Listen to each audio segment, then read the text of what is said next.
Happy Father's Day. Sana nabati nyo na yung mga tatay nyo. Kasi importante ito sa mga tatay.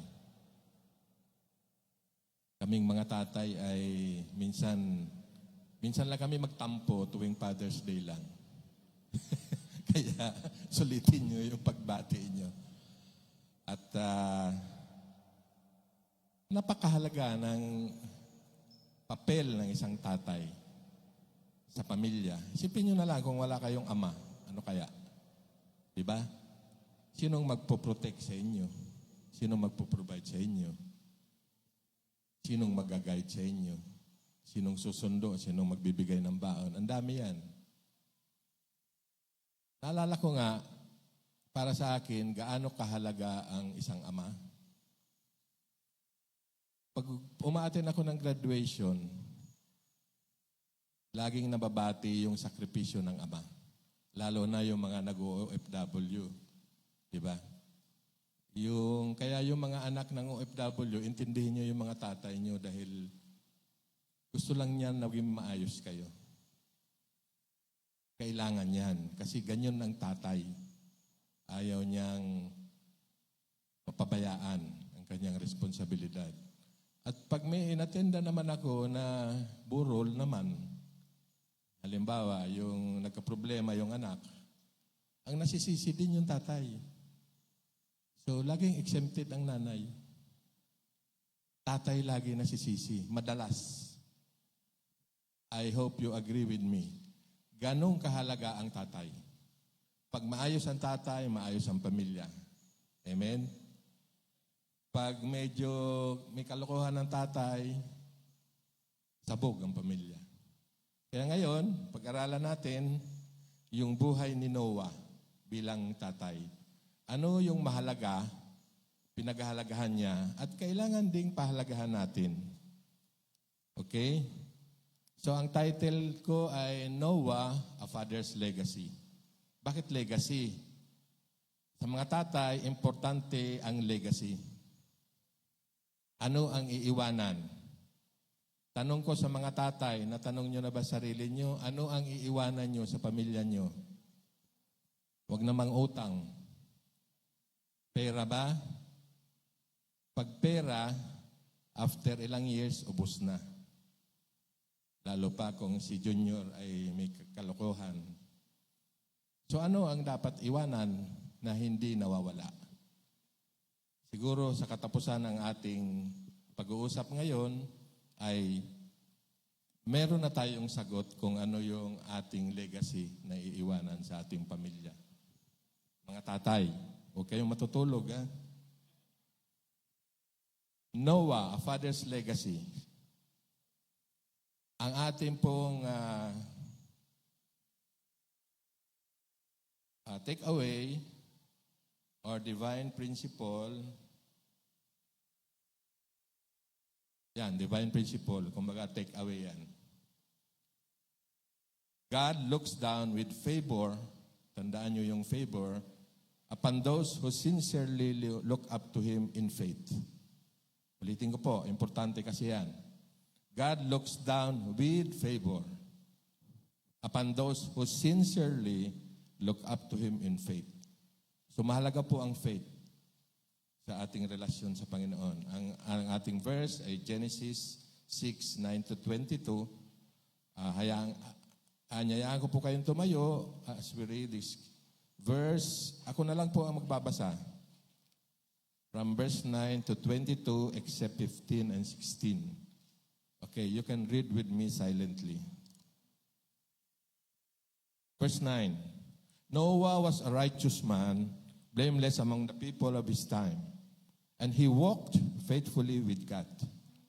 Noah had 3 sons, Shem, Ham, and Japheth. Now the earth was corrupt in God's sight and was full of violence.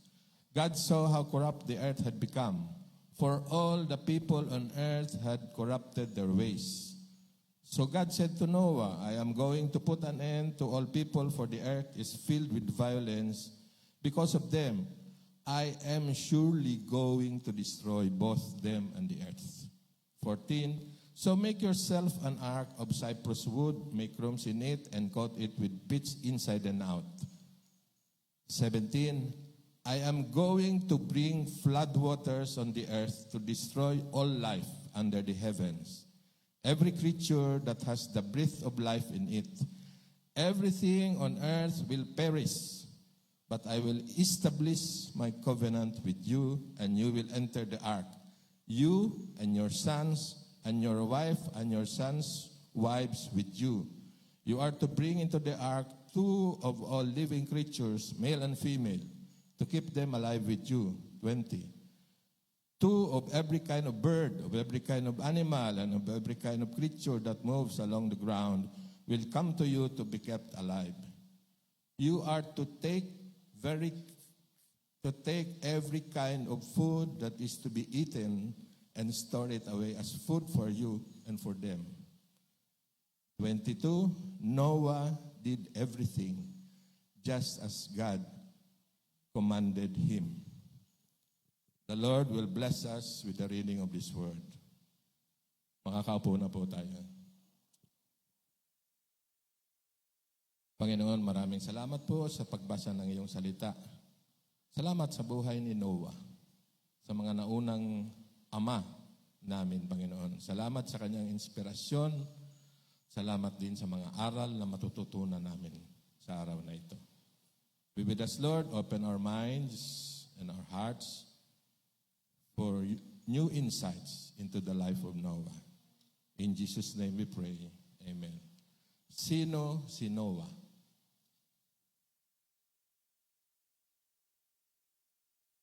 Actually, pang Sunday school ito eh. Titingnan natin. Alam naman natin lahat si Noah, di ba?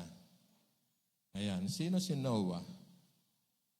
Si Noah po ay, ang trabaho niya po, after nung kanyang paggawa ng arko, ay he became an accomplished carpenter. Yun ang trabaho niya. Siya po ay winemaker din. Nabanggit din sa Bible, meron siyang vineyard. So, siya ang winemaker.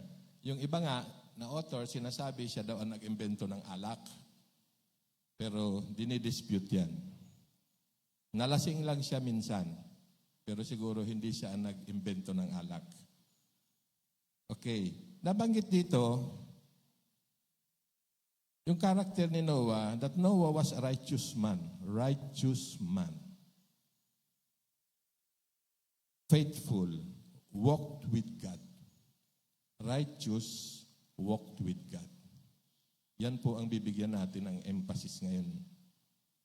Ang kanya lang kalungkutan, in spite of his admonitions and warnings, Noah was unable to convince his neighbors, his friends, kamag-anak to repent.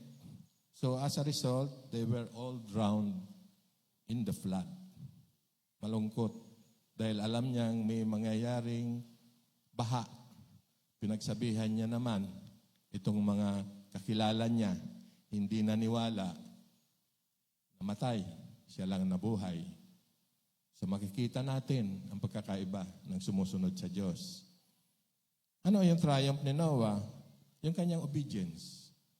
Noah's obedience saved not only his life, but the lives of his wife, children, at yung mga asawa ng kanyang mga anak. Okay. So meron po tayo dyan sa ating outline, meron po tayong 2 parts. Part 1, corruption of the world. Andyan sa ating bulletin. The corruption of the world, nasa verse 12, 13, and 13. So binasa naman natin kanina. So ano po ito? Ano po ang tinutukoy dito? Umpisa pa lang sa Genesis. Tiningnan ng Panginoon yung creation. Masaya. With optimism, with hope, and with satisfaction. Masaya siya sa creation. Sabi pa nga niya, it was good. Tuwing may gagawin siya, it was good. Diba? Ngayon, noong panahon na ni Noah, baliktad na. Tinignan ng Diyos, And the opposite is true. Baliktad na. Humanity is irretrievably evil. So he decides to wipe out and start again. Almost all of it. There is one good man, Noah and his family. He, out of all creation, will be spared. So dyan sa part 1, we have 2 points, major point, sa ating outline. Letter A, God saw the wickedness in the world. Wickedness in the world. Sabi nga sa verse 5, the Lord saw how great the wickedness of the human race had become on earth. And that, pakinggan nyo ito every inclination of the thoughts of the human heart was only evil all the time. All the time na. So wala nang mabuti. Yung pag-iisip, yung laman ng puso, lahat masama. Ito malungkot. Verse 6, the Lord regretted that He had made human beings on the earth. Nagsisi ang Diyos na ginawa niya ang tao. And His heart was deeply troubled. Anong nakita ng Diyos? Yung sinabi natin, that every inclination of the thoughts of the human heart was evil all the time. So widespread yung evil. Tingnan nyo na lang, i-visualize nyo na lang. Ngayon, tanong ko sa inyo, do we see the same great wickedness in the world today? Sa ating paligid. Nakikita ba natin? Sinong nagsasabi ng yes? Ayun, marami. Hindi na tayo kailangang lumayo pa ng tingin. Kagaya nung panahon ni Noah, ang nakapaligid sa atin is drowning with corruption, immorality, violence. Example na lang. Dati, panahon namin, swerte yung panahon namin, yung aming mga senador, kagalang-galang, magagaling magdebate. Ngayon, Sige nga, sabihin nyo, dishonest. Pag politiko, anong nilalagay natin? Ang sama ng reputasyon, di ba? Ang nangyayari, parang, ako nga, ang feeling ko tuwing eleksyon, parang pipili lang ako yung magnanakaw sa akin. Sana ma-feel nyo rin yan. Kasi parang ganyan ang nangyayari sa atin. Dishonest leaders. Leaders dapat yan. Pinipili yan. Inanoint yan ng Lord. Pero bakit ganun? Pangalawa, disinformation. Yung social media na dapat magbibigay sa atin ng malawak na impormasyon, saan nagamit? Disinformation. Fake news. Ang daming fake news. Mas marami pa ang fake news kasi sa totoong balita. Nung walang social media, ang source ng news, mainstream. Pag mag-fake news ka dyan, may kaso ka. Regulated yan ngayon, mag-fake news ka, marami pang sumasama sa'yo. Ano nang nangyayari sa mundo? Widespread na rin ba ang evil? Gusto ko itong ipakita sa atin Kasi ito na ang kalagayan natin. Naalala ko nga yung isang bago mag-AI, di ba? Ibang kabataan ngayon ang alam, AI. Bago mag-AI, meron ng AI. Alam niyo yung AI, hindi niyo alam. Sabi nung Italian author, ang problema sa SOCMED ay AI. Invasion of the idiots. Invasion of the idiots. Yung dati na nahihiya magsalita sa maraming tao, ngayon nandyan. Ang lakas ng loob. Invasion of the idiots. Kaya mag-ingat po tayo sa ating fina-follow. Mag-ingat tayo sa ating fina-follow. Bakit? Marami po dyan troll. Alam naman natin yan. May study ang dalawang university sa US. At least 1,500 na accounts troll. Bayad. Hanap buhay nila yan. Kaya araw-araw yan may lalabas. Pero sinungaling. Hindi totoo. Ang masaklap, sinong nagbabayad niyan? Tayo. Okay? Ngayon, sa atin naman, bilang Kristiyano, dapat ang pinaglalaban natin yung totoo. Diba? Sabi ni Jesus, I am the truth. Jesus is full of grace and truth. Totoo, walang sinungaling sa Kanya. Pero, marami sa ating kababayan, nakakalungkot, mas matimbang ang loyalty sa mga tao, sa mga politiko, kaysa sa katotohanan ng Diyos. Pag mas importante sa iyo ang loyalty kaysa sa totoo, katotohanan ng Diyos, idolatry na yan, kapatid. Panatiko ka na. Ganyan yan. Okay?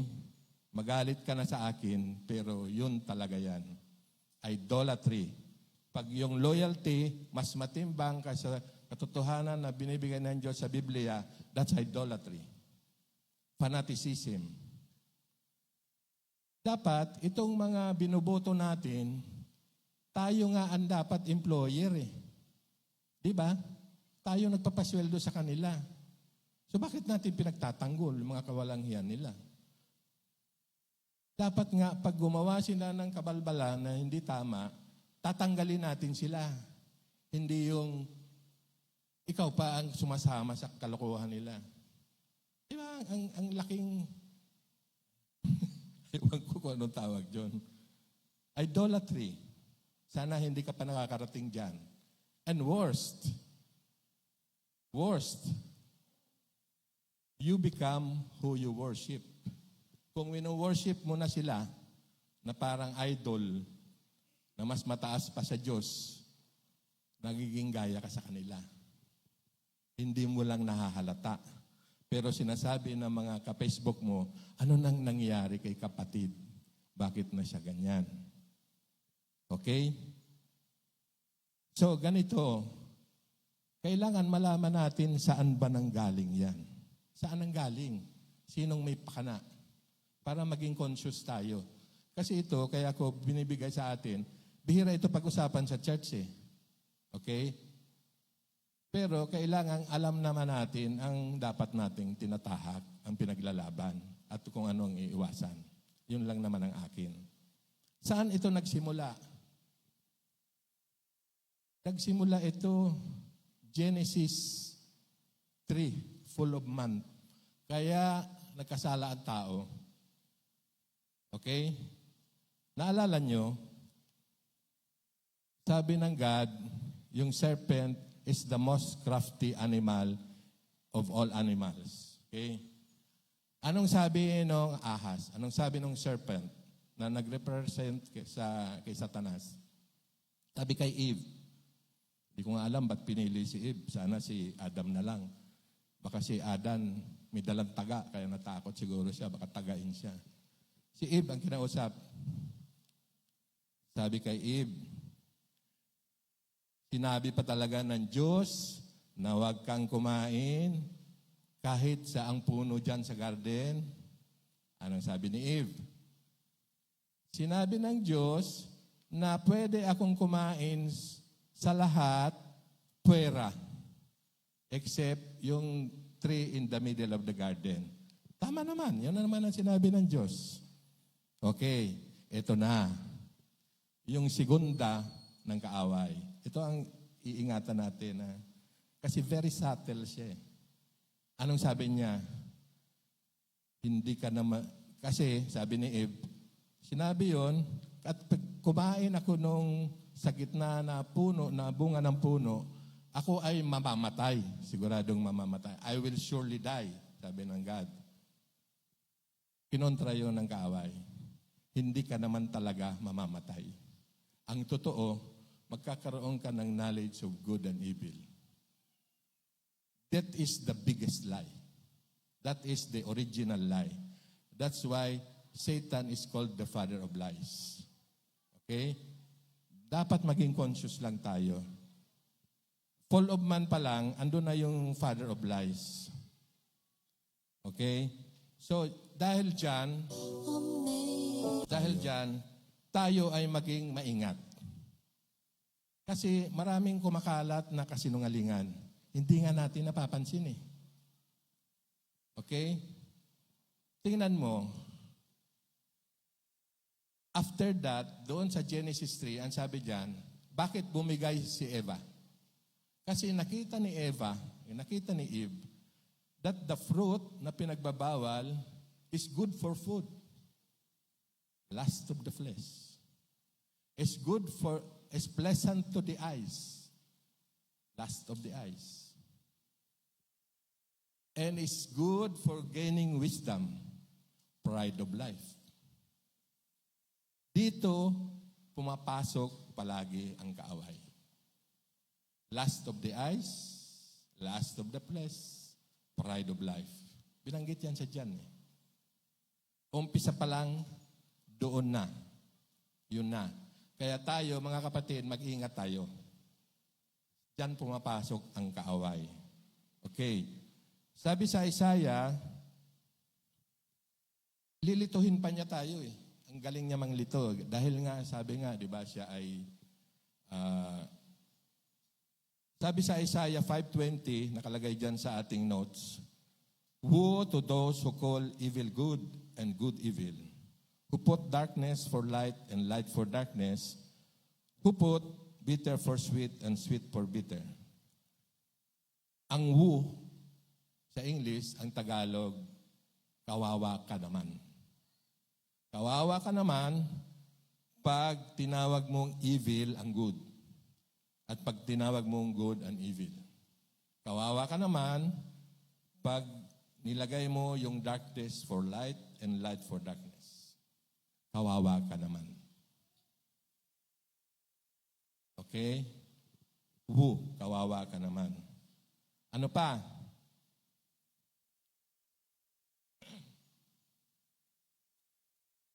Ngayon, kung noon, father of lies si Satan, ngayong modern times, medyo ibang klase. Siguro narinig nyo na yung relativism. Relativism. Ang ibig sabihin niyan, wala nang absolute truth na sinasabi ng God. Ang relativism is a view that ethical or moral truths depend on individuals or groups holding them. So nawala na yung absolute truth. Naginang selective truth.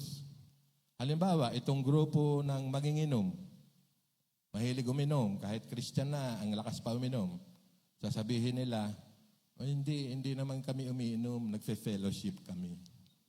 Ang ganon. Mga tipong ganon. Kung medyo ganid sa kubetos, hindi naman ako ganid, naman ako, mahusay lang ako mag-manage ng finances, pero may pagkaganid. So, very subtle yan, very subtle, na hindi mo mapapansin yan. Yung relativism, dito tayo mag-ingat, kasi ito ang sumisira sa katotohanan. Ang dialogue nito, ganito, pag narinig nyo na ito, mag-ingat na kayo. No one can decide for anyone what is right or wrong. Narinig nyo na ba yan? Walang nakakaalam ng tama o mali. Wow. Hindi tayo naniniwala dyan. Pero yan ang sinasabi ng mundo. Walang nakakaalam at magde-decide kung sino tama o mali. Anong ginagawa? We make excuses for our actions. We break down the distinction between right and wrong. Yun yung sadya nun eh. You break down the distinction. If we do not take God's word, the Bible, as our standard, soon all moral choices will appear blurred. Without God, we are headed for a breakdown and much suffering. Okay? Yan na ang problema natin. Blurred na yung truth sa atin. Okay. Ako po ay kinabahan nung makita ko yung Psalm 36. Pwede nating puntahan yan, 36:1. Ako po ay, ang tanong ko sa sarili ko ay, ito ba ay totoo na sa ngayon? Psalm 36. Ito po ay galing kay David. Sabi dyan, verse 1, "An oracle is within my heart concerning the sinfulness of the wicked." Sinfulness of the wicked. Oracle, ibig sabihin, prophecy, divine prophecy. Meron siyang divine prophecy. Ano yung divine prophecy niya? There is no fear of God before His eyes. Dinidescribe niya yung wicked. There is no fear of God before His eyes. Okay? Walang takot sa Diyos. Hindi niya na alam ang kasalanan o hindi kasalanan. Pangalawa, for in His own eyes, He flatters Himself too much to detect or hate sin. Ito ang sadya. Kasi yung kasalanan, tinitrivialize niya. So, fina-flatter niya yung sarili niya. Ngayon, minsan, kaya ka nagsisingaling sa mga post mo, gusto mo lang madami kang like. You flatter yourself. Marami akong like, kahit mali na yung ginagawa mo.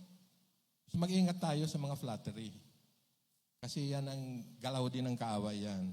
At number 3, verse 3, "The words of his mouth are wicked and deceitful." The words of his mouth are, and has ceased to be wise and do good. Okay. Nung nabasa ko yan, parang kinakabahan na ako, nangyayari na yata yung sinabi ni David na kanyang prophecy lang noon. Ngayon, nangyayari na. So, ang tanong ko ngayon, burning question sa atin, as a church, as a person, do we still stand for moral truth and justice? Kasi, nabasa ko yung statement ng PCEC na neutral dapat tayo, pero meron naman tayo mga kasama na church organization na dapat sakop natin, iba naman ang sinasabi. So parang tayo mismo sa church, naguguluhan. Yun ang point natin dito. So ang admonition natin, ang prayer ko lang sana para dito sa point number 1, para makaiwas tayo sa wickedness, is to walk in the light and not in the wrath of God. Nandyan po yan sa Ephesians 5:6-13. Basahin ko lang po. "Let no one deceive you." Deceive, ibig sabihin, i-deceive ka ng kaaway. With empty words. Siya lang naman ang gumagawa ng lie. "For because of such things, God's wrath comes to those who are disobedient. Therefore, do not be partners with them. For you were once darkness, but now you are light in the world. Live as children of light. For the fruit of the light consists in all goodness, righteousness, and truth." Yung righteousness, truth, goodness, yan ay fruit ng light. Maliwanag yan. Hindi yan darkness. Kung wala ka niyan, nandun ka sa darkness. And find out what pleases the Lord. Having nothing to do with the fruitless deeds because the days are evil. Okay. Point number 2. Kanina, God saw the wickedness of the world. Yung baliktad naman yan, God saw a man who walked with God. Ito si Noah. Sabi sa verse 9, "Noah was a righteous man. He walked faithfully with God." Tandaan natin, napili si Noah hindi dahil gwapo siya, patipuno siya, sa kanyang religion, sa kanyang posisyon, sa kanyang mga possession, but sa kanyang righteousness and faithfulness. So ang tanong, what is righteousness of God? Kasi sabi dito, Noah was a righteous man. So what is, hindi na gumalaw.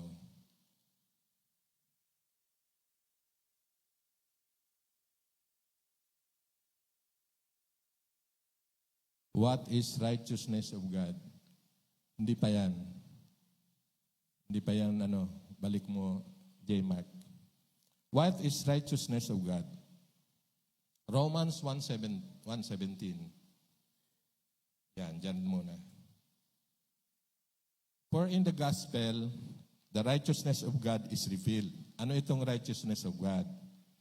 A righteousness that is by faith from first to last, just as it is written, that just the righteous will live by faith.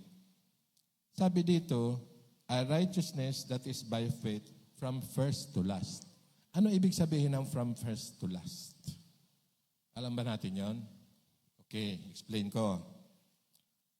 Ang ibig sabihin ng from first to last is from faith to faith. Ang ibig sabihin, faith is at the beginning and it is at the end of the salvation process. When a person first exercises faith in God, when a person prays to receive Christ, he is saved from the penalty of sin, and declared righteous. Doon palang righteous na siya. As the believer lives by faith, God continues to save him or her from the power of sin. So dapat, ligtas tayo from the penalty of sin at from the power of sin. First, from the penalty of sin, and second, and last, from the power of sin. Kasi ang hirap naman kung ligtas tayo sa penalty, pero nandiyan pa rin ang power of sin sa atin. Kaya nga, can someone be righteous and still make mistakes? Yes. If you are giving your life to Christ, you are righteous. But righteous does not mean perfect. Kaya kung mga anak, naghahanap kayo ng perfect na tatay, wala rin perfect na tatay. Kung walang perfect na anak, wala rin perfect na tatay. So huwag kayong maghanap kasi wala. Si God lang ang perfect. Okay? So what does it mean to walk with God? Walking with God, kailangan ito ang nangyayari. Walking with God means knowing Him. Knowing God means loving Him. And loving meant listening. And listening, obeying. And as a result, obeying results to salvation. So hindi tayo nagtatapos, ang walking with God, hindi nagtatapos sa pagkilala sa Diyos. Okay? Pagkilala sa Diyos, Bible study. Okay? Worship. Knowing pa lang yan. Knowing. So, ang resulta niyan, loving. So, pag love mo na ang Lord, di ba? Pag nanligaw ka, love mo na yung nililigawan mo, susundin mo na siya, pakikinggan mo na siya. Listening. Importante yung listening. Kasi merong knowing, pero wala namang listening. Nasa knowing ka lang. So, hindi sapat na kilala mo lang ang Diyos. Nag-uumpisa ka pa lang. You are not walking with God. So, knowing, loving, listening, obeying, resulting to salvation. Notice that obedience is not easy. It entails a long process. Kaya nga kailangan may relationship ka sa Lord. Kasi hindi ito one-time event. Araw-araw mo itong gagawin.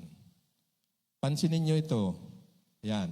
Tingnan nyo yung 2 Timothy 3:16. Alam naman ng lahat natin yan. Napansin ko lang. Sabi diyan, all scripture is God-breathed and is useful for teaching, rebuking, correcting, and ito ngayon ko lang napansin, training in righteousness. Buksan nyo yung mga Bible nyo. Yung scripture, yung word na galing sa Diyos, God-breathed, is useful for teaching. Pag nasa teaching ka pa lang, nasa knowing ka pa lang. 25% ka pa lang tayo. Sama pala ako doon. Rebuking, yan. Rebuking. Yung mga dati mong alam, binabago. Nako-convict ka at nagko-commit yung heart mo. Ganun ang proseso.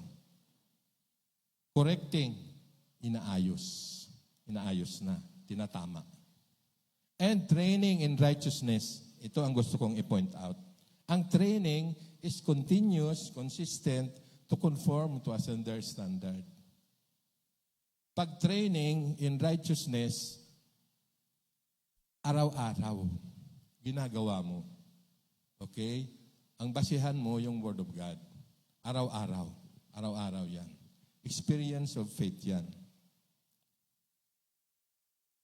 So, paano natin malalaman? Paano ba natin malalaman na tayo ay walking in the light o walking in righteousness o walking in the dark? Tutulungan ko kayo kung paano nyo malaman. Sige. Next slide, please. Yan. Yung unang column, pangalawa, righteousness, pangatlo, wickedness, pang-apat, Proverbs. Yung practical Christian living, karamihan yan nasa Proverbs. Yung tungkol sa worship, nasa Psalm. Okay, kaya ito lahat Proverbs. Paano mo malalaman yung righteous sa wicked tungkol sa kanilang outlook in life? Yung righteous, hopeful, umaasa. Yung wicked, takot, fearful. Bakit takot? Kasi maraming ginagawang hindi tama. Baka madiskubre. Diba? Pag madiskubre, may warrant of arrest. Pag nalaman may warrant of arrest, biglang tatakbo, tatago. Oh. Ganun yun, fearful. Sa understand justice, sa righteous, naiintindihan niya ang hustisya, ang actually pinaglalaban pa. Dapat tayo, Kristiyano, pinaglalaban natin ang justice. Sa wicked, wala silang pakialam. Sila basta, okay na ako, wala akong pakialam sa inyo. Bahala na kayo dyan, magpatayan kayo dyan. Concern about others. Pag righteous ka, may concern ka about others. Pag wicked, even their kindness is cruel.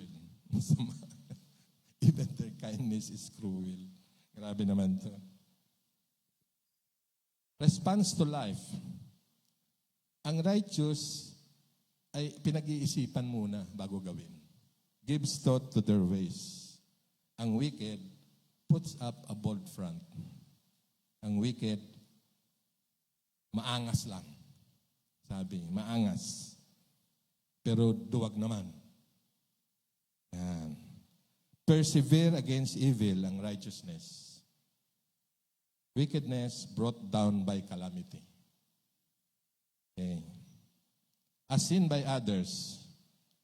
Okay. Glad when they triumph, di ba? Ang tao, kung righteous ang nanalo, tuwan-tuwa ang mga tao. Glad when they triumph. Pero kung wicked ang nanalo, tatago na. Kalamidad na ang susunod. Detest the honest. Ang righteous, ayaw ng dishonest. The wicked, ayaw nung matuwid. Kabaliktad. Quality of life. Yung righteous, as bold as lions. Tapang. Kasi wala namang kinatatakutan to eh. Wala namang dapat. Are fearful constantly. Laging takot yung wicked.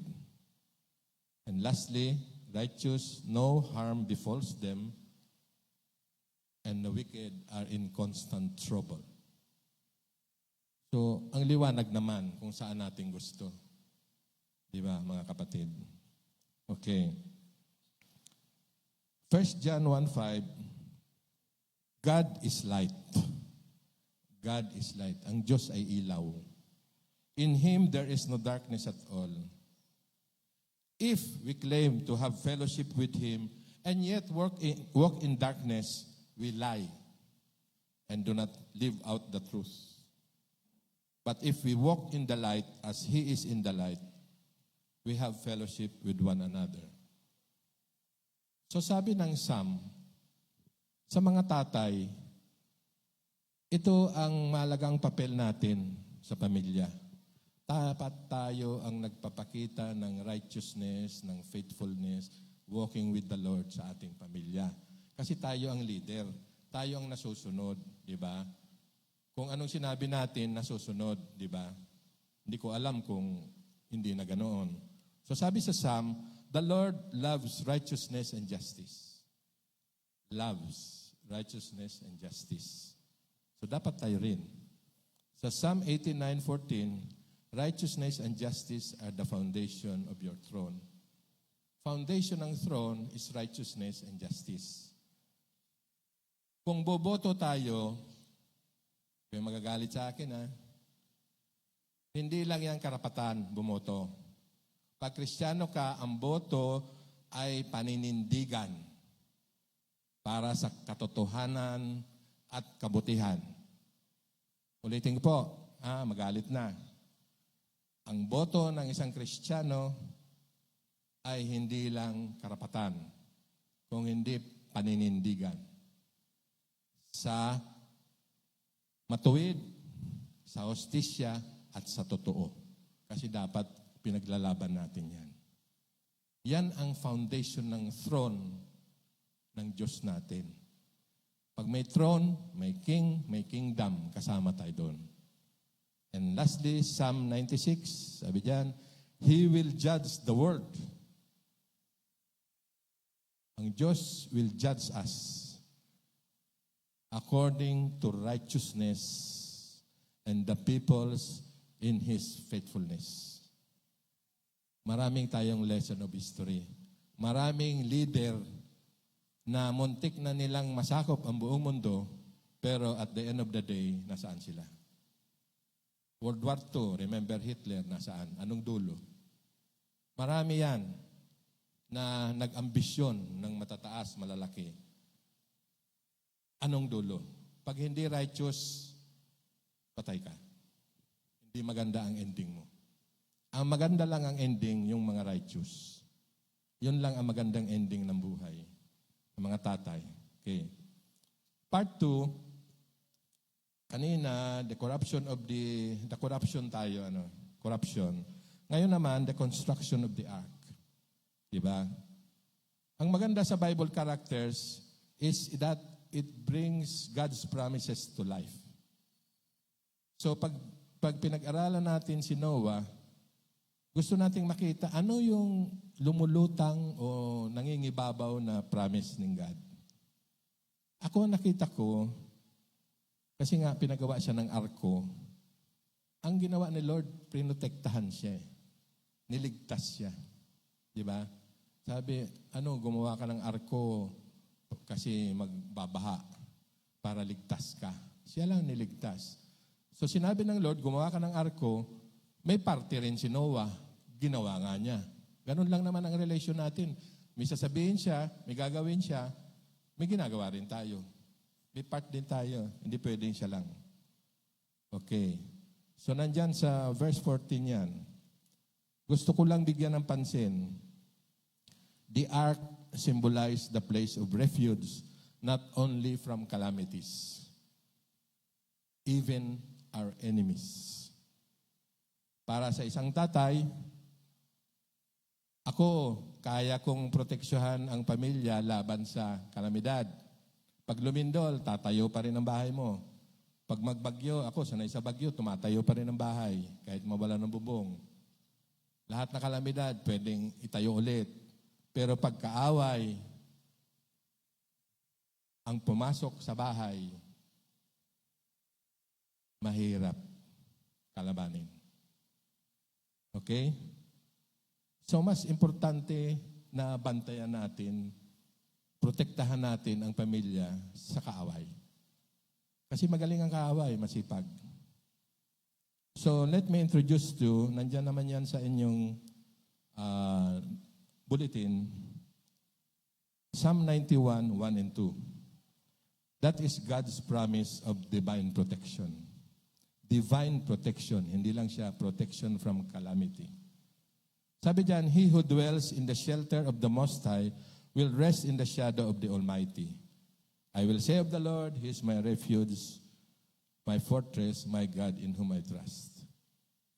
Ang gusto lang kong i-point out dito, ang part ng ama, especially ng tatay, make yourself at home in God. Make yourself at home in God. We must make ourselves at home in God. And God will make Himself at home in us. Remember this, protection is within a relationship with God. Protection is within a relationship with God. You need to get in God and dwell there. Ako, naalala ko ito, kaya ako pumunta sa FCF. Gusto kong maintindihan ang Bible. Ako po ay graduate ng religious school sa probinsya, pero hindi ko naintindihan ang Bible. At noong panahon na yon ay naglalakihan yung mga anak ko, maliliit pa sila noon. Ayaw kong mapapariwara sila. Kasi nakikita ko sa paligid, ang daming napapariwara. Sa mga kaibigan ko, ang dami nilang kwento na nangyayari sa mga anak nila na hindi maganda. So ayaw kong mangyari yun bilang ama. So noon pa pala, gusto ko na maprotektahan yung aking mga anak.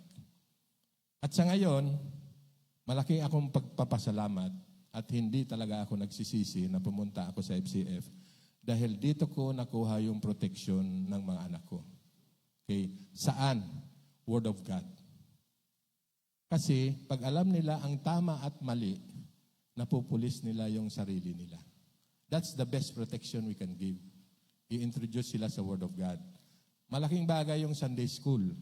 Malaking bagay yan sa mga bata. Kasi di ba, train up a child and they will not depart from it. Nakita ko yun. Kung hindi ko ginawa yun, hindi ko alam. Baka napariwara din yung mga anak ko. Hindi ko alam. Pero importante kasi na yung mga anak natin naka-anchor yung Word of God para alam nila ipulis ang sarili. Hindi sila madaling bumigay. Lalo na sa mundong ganito. Okay. So, doon naman, alam natin, God is a supernaturally strong shelter. He is a formidable fortress and a haven for true rest.